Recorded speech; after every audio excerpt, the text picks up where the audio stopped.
Hey guys, welcome to MadTech. Today we'll be learning how to see block list in Steam, and now let's dive right in. Now to see your blocked list on Steam, first open up your Steam app and log into your account, as I have already opened the Steam over here and logged into my account.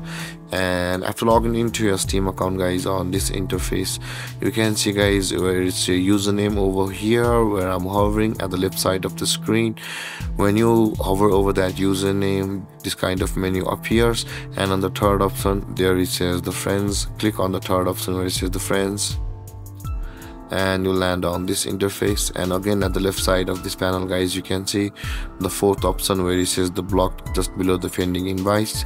Click on the blocked, and all of the person whom you had blocked on Steam will be over here.